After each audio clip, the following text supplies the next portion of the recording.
और बड़ी अहम चीज है कि अहमदाबाद का वो जहाज का वो बड़ा अफसोस हुआ जिसको सबको हम सुबह से कह रहे हैं दोपहर। बिल्कुल नवाज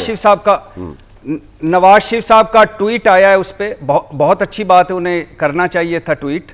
लेकिन जब भारत ने रात की तारीकी में पाकिस्तानियों पर मिसाइल मारे थे। भट्टी साहब, प्राइम मिनिस्टर की बौखलाहट पर आप हैरान हुए हैं या मियां जावेद लतीफ साहब के अचानक आने में परेशान हुए हैं? दोनों पे खुश हुआ हूँ। वाह, जावेद लतीफ साहब भाई हैं, वेलकम बैक जावेद लतीफ साहब। अच्छा लगा आपको स्क्रीन पर देखकर।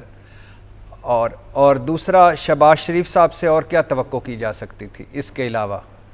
यानी ये चतर चलाकी ना की जाती तो ज़्यादा अच्छा था, ये आंखों में धूल ना झोंकी जाती तो ज़्यादा अच्छा था।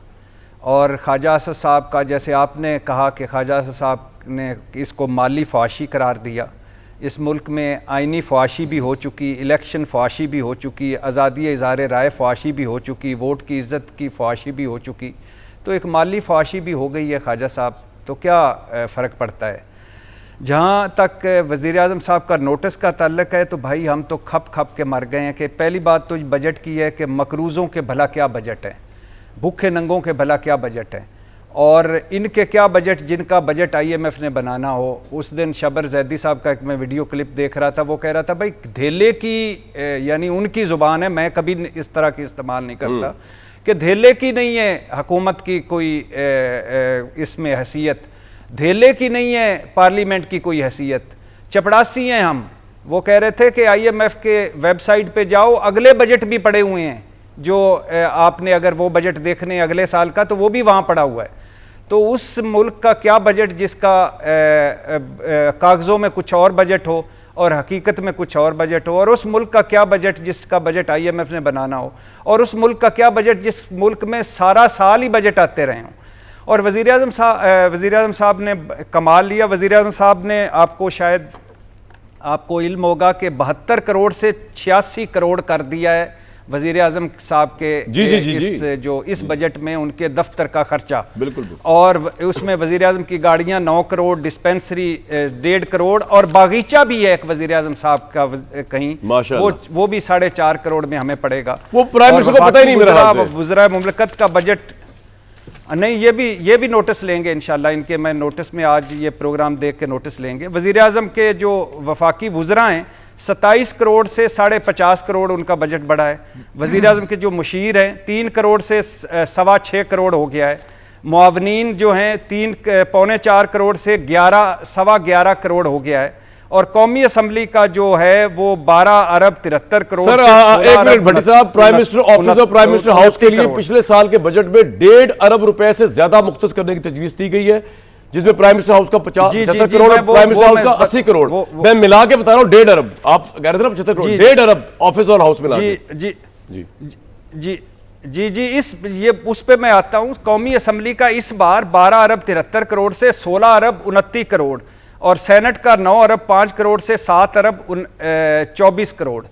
अब ये जो इन्होंने तनख्वाहें बढ़ाई हैं, आप जैसे अभी ऐवान सदर का बजट बढ़ा 1 अरब 11 करोड़ 23 लाख 42 हज़ार का इजाफा हुआ पिछले साल। वज़ीर आज़म सेक्रेटेरिएट का बजट 31 करोड़ 32 लाख 5 हज़ार। सुप्रीम कोर्ट के जजेस की मरात बढ़ी। अब ये अंदाजा कर लें कि हाउस रेंट चलो 68,000 से 3 लाख 50,000, ग्रॉस सैलरी 27 लाख। माशाल्लाह, अल्लाह नजर बद से बचाए हमारा चीफ जस्टिस। और जुडिशल अलाउंस सुनते जाइए। जुडिशल अलाउंस 3 लाख 42 हज़ार से 10 लाख 90 हज़ार।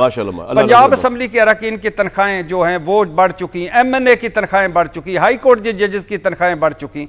और दूसरी तरफ, एक तरफ कौमी असम्बली का बजट बढ़ रहा है और अरबों में, दूसरी तरफ कौमी असम्बली से मुलाजम निकाले जा रहे हैं, यूटिलिटी स्टोर्स खत्म किए जा रहे हैं। पॉइंट क्या है? हम वो कह रहे हैं हमारे हाथ में पॉइंट ये है भाईजान, 27 किलोमीटर का इस्लामाबाद है, जिसके वजीर आज़म है 18वीं तरमीम के बाद 55 वजीर मशीर मुआवनीन बिठाए हुए हैं। ठीक है, 5 वजारतें चाहिए थी। और आप अगर आप नहीं कर सकते अशक सोई, हमारे हमारे लिए हमारे आंसू नहीं पूछ सकते, आप पता है हमारे पास पैसे कोई नहीं है। कामरान भाई, शायद आपने बजट की ट्रांसमिशन की, आपको पता ही होगा सर। 17,500 अरब का टोटल बजट है। ठीक है, जिसमें 6000 अरब का खसारा है।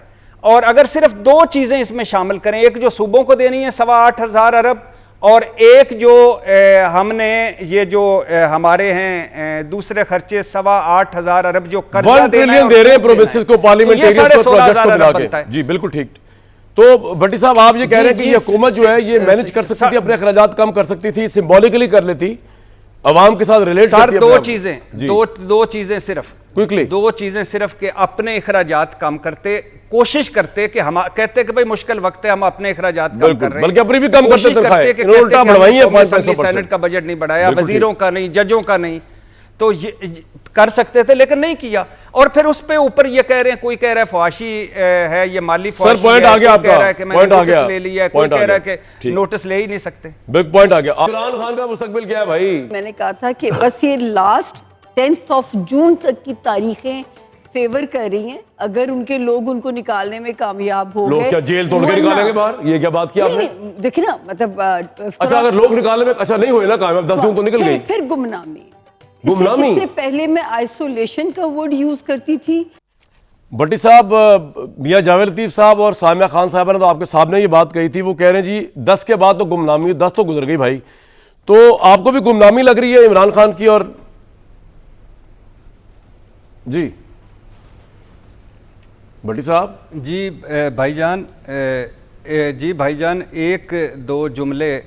एक तो जब ये तनख्वाहें बढ़ती हैं ना, खा वो पंजाब असम्बली में हो, खा वो सेनेट में हो, खा वो कौमी असम्बली में हो, सब एक पेज पे होते हैं। क्या पीपल्स पार्टी, क्या मुस्लिम लीग, क्या PTI, क्या मौलाना साहब की जमात, सब एक पेज पे।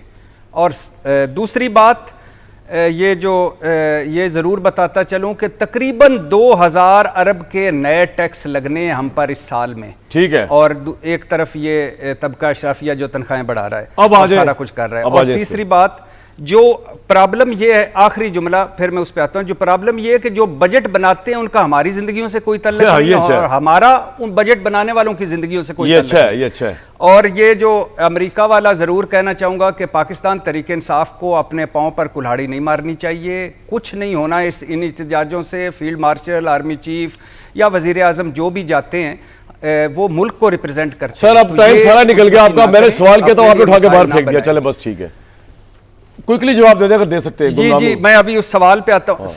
सिर्फ एक और बड़ी अहम चीज है कि अहमदाबाद का वो जहाज का वो बड़ा अफसोस हुआ, उसको सबको हम सुबह से कह रहे हैं दोपहर। नवाज शरीफ साहब का ट्वीट आया है, उस पर बहुत अच्छी बात है, उन्हें करना चाहिए था ट्वीट। लेकिन जब भारत ने रात की तारीकी में पाकिस्तानियों पर मिसाइल मारे थे, 69 मासूम बेगुनाह बच्चों समेत 30 से ज़ायद शहीद हुए थे, तब नवाज शरीफ साहब का कोई ट्वीट नहीं आया। और आखिरी बात भाईजान, जब तक पीपल्स पार्टी, मुस्लिम लीग मौजूद हैं, जब तक आसिफ अली जरदारी, नवाज शरीफ, शहबाज शरीफ, मरियम नवाज साहबा मौजूद हैं, अल्लाह इनको लंबी जिंदगियां दे, जब तक इनका ये मॉडल ऑफ गवर्नेंस मौजूद है, इमरान खान इररेलेवेंट नहीं होता। पॉइंट आ गया। आमिर साहब आप एग्री करते हैं कि इमरान खान इन लोगों की मौजूदगी की वजह से जिंदा रहेगा? और नंबर 2,